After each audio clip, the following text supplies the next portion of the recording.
Well, hello, 35-day Danners. Represent. New shirt, love it. So today, guys, we are going to talk about muscle isolation. Now, what do I mean by muscle isolation? What I mean is when you go to the gym and you do a bicep curl or you do some bench press or whatever, you're targeting a certain muscle, right? So I got asked this question the other day. They're like, Dan, how can I further, or how can I help target my quads? I'm doing the legs. I think it was a leg day question. How can I target my hamstrings? And I said, well, there's certain exercises that you can use to target your hamstrings, but more importantly, there's other exercises that you can use where it strengthens your muscle to mind connection. And now that's where the initial muscle isolation comes into play, right? Because what you will see is that 9 times out of 10, beginners in the gym actually just throw the weight around based on what they see or read on the internet, on YouTube or social media or whatever. They throw the weight around without actually knowing what muscle they're targeting. So I thought, what a better way to explain it than to jump on a live and talk about, muscle isolation. So again, what I mean by muscle isolation for those people who have joined me is targeting a specific muscle, bicep, chest, hamstring, legs, calves, whatever it may be, forearms. It's targeting that muscle and how to best engage that muscle, right? So first and foremost, what I tend to do is I tend to do like a unilateral movement where I'm focusing on the concentric side part of the movement. So what that means is you're concentrating as hard as you can with a single arm or a single joint.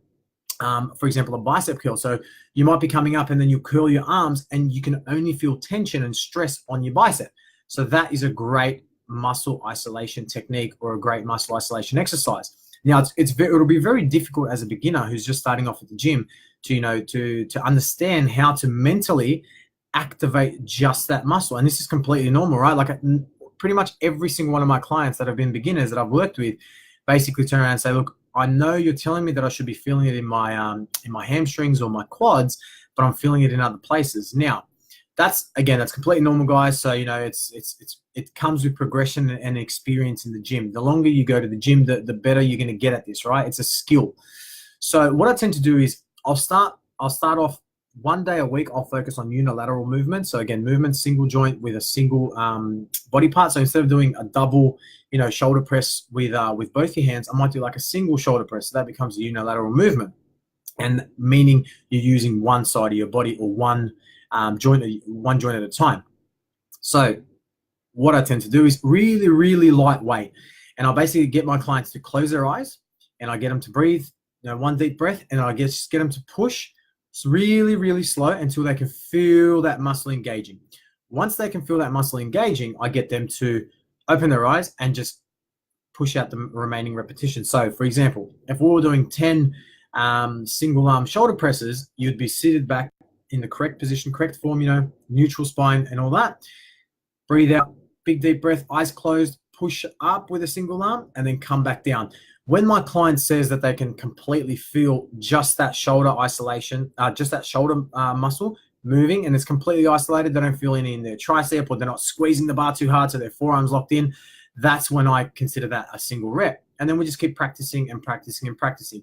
Now, I do this with every single muscle group and every single movement. Now, whether it's lower back or whether it's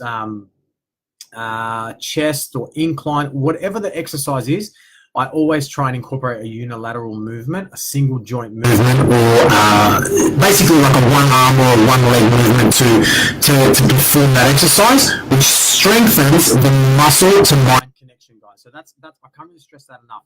What we're trying to achieve here, we're trying to achieve a muscle to mind connection, and then progressing with the weight or with the volume, the amount of repetitions on that, therefore giving us complete muscle isolation. Now, there's some people out there who be like, but damn, a compound movement, it's multi-joint and it's multi-this, that, and the other. Yes, that's true. That's a specific type of movement or a specific type of exercise targeting more than one muscle group, right? But it's exactly the same logic with that with muscle isolation. If I'm doing a bench press, for example, I want to be able to feel it in my chest, and I'm going to feel it lightly, naturally, because of the movement, the push movement in my triceps. Now, if I'm squeezing the bar really hard, I'm going to feel it in my shoulders and my forearms. So my objective here is to isolate the only muscles that I actually need to complete the exercise, right? So again, using the bench press example, if I'm seated in correct correct positioning, and I push out the bar and I can feel it only in my chest and my triceps, then I've still completed a successful muscle isolation exercise, even though it's a compound movement. So I know I've thrown some massive terms in the air now, but what I really want to say, guys, is if you ever get stuck and you're really struggling and to understand a YouTube video or a Google video or any sort of text that you read on the internet, always revert back to a pin-loaded machine. Now, pin-loaded machines will balance the weight for you, balance the movement for you, and more importantly, it's pretty much built to only move in that one direction, right? So if you're really starting off your gym journey, start on a pin-loaded machine. So, one of those machines, and just try and lift it with one side until you can actually feel the muscle. Most gyms this day and age have pretty up-to-date equipment, and on the actual equipment itself, there'll be an actual diagram of what the actual exercise is called.